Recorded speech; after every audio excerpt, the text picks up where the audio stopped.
Thanks for watching. Don't forget to like, comment, share and subscribe to Mufti Tariq Masood, famous scholar. دیکھو ربیع الاول کے بارے میں لوگ اکثر ایک سوال پوچھتے ہیں کہ عید میلاد النبی منانا، اس میں جشن کرنا، نبی صلی اللہ علیہ وسلم کی آمد پہ خوشی منانا، یہ اسلام میں کیسا ہے؟ ہم رسول اللہ صلی اللہ علیہ وسلم کی سیرت دیکھتے ہیں. پہلی بات تو یہ کہ 12 ربیع الاول نبی کا یوم ولادت ہے، اس پر کوئی صحیح روایت موجود نہیں ہے. اگر ہے تو بھائی کوئی دکھا دے، بھائی یہ روایت ہے، اس کے یہ راوی ہیں، سارے ثقہ راوی ہیں، ایسی کوئی روایت موجود نہیں ہے. اور اس کی وجہ یہی ہے کہ اللہ تعالیٰ نے اپنے نبی کی ولادت کے دن کو امت سے چھپا لیا ہے تاکہ اس میں خرافات نہ، کیونکہ پچھلی امتوں نے کیا نا اپنے انبیاء کی ولادتوں کے دن کے ساتھ. لیکن اگر فرض کر لیں، لوگ بحث کرتے ہیں نہیں جی فلاں نے لکھا ہے تو فلاں نے لکھا ہے، چلو مان لیا کہ 12 ربیع الاول نبی کا یوم ولادت ہے، تو ہمیں رسول اللہ صلی اللہ علیہ وسلم کی سیرت میں یوم ولادت پہ کیا کرنا ملتا ہے؟ احادیث صحیحہ سے صحیح حدیث ہے کہ نبی صلی اللہ علیہ وسلم پیر کے دن کا روزہ رکھتے تھے. صحابہ نے پوچھا کیوں؟ آپ نے فرمایا یہ میرا یوم ولادت، پیر کو آپ پیدا ہوئے. اب دیکھو پیر کو نبی نے روزہ رکھ کے یہ بتا دیا کہ اس میں عید کا تصور نہیں ہے، کیونکہ عید اور روزہ جمع بولنا پڑے گا آپ لوگوں کو، جمع نہیں ہو سکتے. اب اس کو سیلیبریٹ نہیں کیا جا سکتا. جس دن روزہ ہو جائے گا نا، اب وہ سیلیبریٹ کرنا اس کو ممکن ہے ہی نہیں، اس میں جشن کا تصور ہی ختم ہو گیا. جو ہماری عیدیں ہیں ان میں روزہ رکھنا جائز ہے؟ عید الفطر کو کوئی روزہ رکھے؟ بولو بھائی. اگر جس دن روزہ رکھا وہ عید نہیں ہو سکتی، جو عید ہے وہ روزے کا دن. کیا خیال ہے؟ عید اور روزہ ایک دوسرے کے کیا ہیں؟ اپوزٹ. کیونکہ عید ایک خوشی کا دن ہے اور اس کو سیلیبریٹ کرنا ہے. تو سیلیبریٹ جو کیا جاتا ہے کھا پی کے کیا جاتا ہے یا بھوکا رہ کے کیا جاتا ہے؟ دیکھو آپ کے بچے کا امتحان میں پاس ہو گیا اچھے نمبروں سے، بہت خوش ہیں آپ نے تمام رشتہ داروں کو فون کیا، بھائی میرا بچہ 100 نمبروں سے پاس ہوا ہے، میں بہت خوش ہوں اور میں اب جشن مناؤں گا، ایک سیلیبریٹ کروں گا اس کو. بھائی کیسے کریں گے؟ بھائی آپ تمام لوگوں سے گزارش ہے کہ صبح کا ناشتہ بھی چھوڑ دیں اور کل دوپہر کا کھانا بھی چھوڑ دیں. ہاں بھائی یہ کیا ہو گیا؟ بھائی یہ خوشی ہے یا کوئی غم ہے بھائی؟ روزہ کوئی غم کی علامت نہیں ہے لیکن خوشی بھی نہیں ہے. خوشی کا مطلب خوشی کو سیلیبریٹ کرنا نہیں ہے، منانا. خوش ہونا ایک الگ چیز ہے، خوشی منانا. بھائی خوش ہونے پر تو ہم بھی کوئی پابندی نہیں لگا رہے کہ آپ 12 ربیع الاول کو خوش ہو جائیں. مسئلہ ہے خوشی منانا. منانے کا صرف عید کو خوش ہونے پر کبھی بھی نہیں منائی جائے گی، صرف عید کے دن یا کوئی خوش یعنی یہ کوئی کھانا کھلا کے. تو آپ کے بچہ 100 نمبروں سے پاس ہوا، آپ نے کہا کہ ہم خوشی منائیں گے. بھائی کیسے منائیں گے؟ آپ بھی کھانا چھوڑ دیں اور ہم بھی کھانا لے. بھائی وہ کہیں گے بھائی پہلے ہم اس طرح تو ہوگا کہ آج ہم زیادہ کھائیں گے، اس طرح تو منائی جاتی ہے. تو یہ بات سمجھ میں آ گئی. دوسری بات، دوسری دلیل، جمعے کا دن بھی چھوٹی عید ہے نا، اس کو بھی عید کہا گیا ہے روایتوں میں. اسی وجہ اور عید کے بہت سارے احکام جمعے کے دن بھی لاگو ہوتے ہیں. غسل کر کے نہا دھو کے مسجد میں اجتماع ہوتا ہے، عید کے دن بھی غسل کر کے نہا دھو کے اجتماع ہوتا ہے. نبی جمعے کے دن بھی اچھے کپڑے پہنتے تھے، ہم عید کے دن بھی بولتے کیوں نہیں اچھے کپڑے پہنتے ہیں؟ جمعے کے دن بھی خوشبو لگا کے نہا دھو کے، عید کے دن بھی ایسے ہی. اور حدیث میں جمعے کے دن کو بھی روزے کے ساتھ خاص کرنے سے منع کیا گیا ہے. لا تختصوا لیلۃ الجمعۃ بصلاۃ ولا یوم الجمعۃ بصوم. حدیث میں آتا ہے جمعے کی جو رات ہے اس کو عبادت کے ساتھ خاص مت کرو اور جمعے کے دن کو روزے کے ساتھ خاص مت. جمعے کو روزہ رکھنا کوئی اضافی فضیلت نہیں ہے.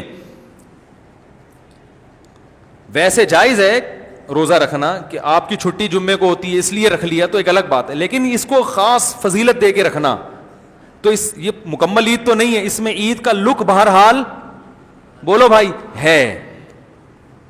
خطبہ بھی ہے، جیسے عیدین میں خطبہ بھی ہوتا ہے، 2 رکعتیں ہیں عیدین میں بھی 2 رکعت، تو لک ہے اس میں.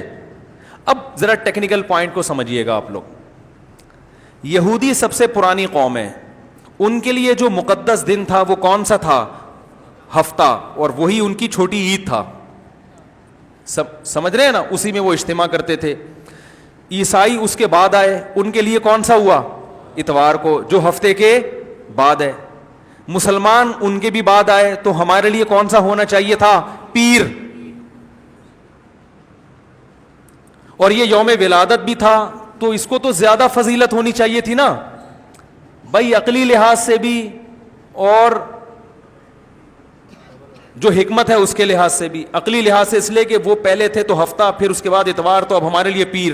اور اس لیے بھی کہ نبی کا یوم ولادت ہے، تو یہ بطریق اولا پیر کے دن کو فضیلت ملنی چاہیے تھی، کیونکہ وہ نبی کا یوم ولادت ہے. لیکن چونکہ اس میں عید کا کانسیپٹ ہے نا، اس لیے پیر کا نہیں ہوا، بلکہ ریورس کر کے کہاں لے گئے؟ جمعے کی طرف.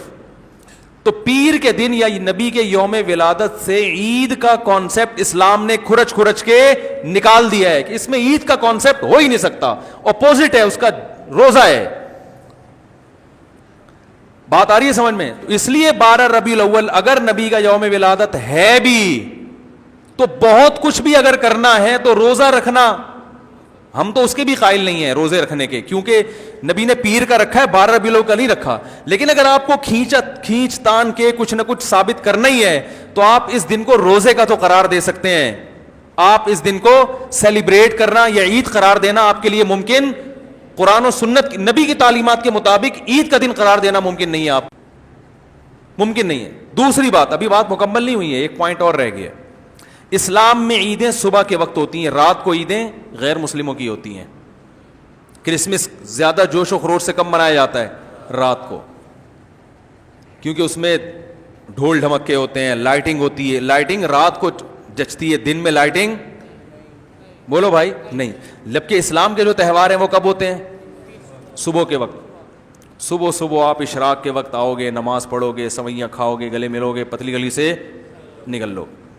عید الاضحیٰ میں بھی صبح آؤ گے، نماز پڑھو گے، قربانی کرو گے، گوشت کھاؤ گے، ٹھیک ہے نا. یہ سب کام تبھی فقہاء نے لکھا ہے کہ مغرب کی نماز کے بعد جانور کو قربان کرنا مکروہ ہے، جائز ہے مگر مکروہ، کیونکہ شاعر اسلام میں سے ہے دن میں ہوگا. یہ رات کو شریعت نے اس لیے نہیں رکھا کہ رات کا وقت نا گناہوں کی طرف لے جاتا ہے. جب خوشی منائی جاتی ہے تو رات کو انسان ٹریک سے ہٹنے کا خطرہ زیادہ ہوتا ہے. جبکہ 12 ربیع الاول کو جو عید منائی جاتی ہے وہ دن میں زیادہ منائی جاتی ہے یا رات کو؟ ساری لائٹنگ رات کو ہوتی ہے، سارے جو نعت اور میوزک کے ساتھ وہ سب کب ہو رہا ہے؟ رات کو. یہ خود اسلام کے مزاج کے خلاف ہے. تو پتہ ہی چلتا ہے بھائی، بہت معذرت کے ساتھ، کسی پہ طنز مقصد نہیں ہے.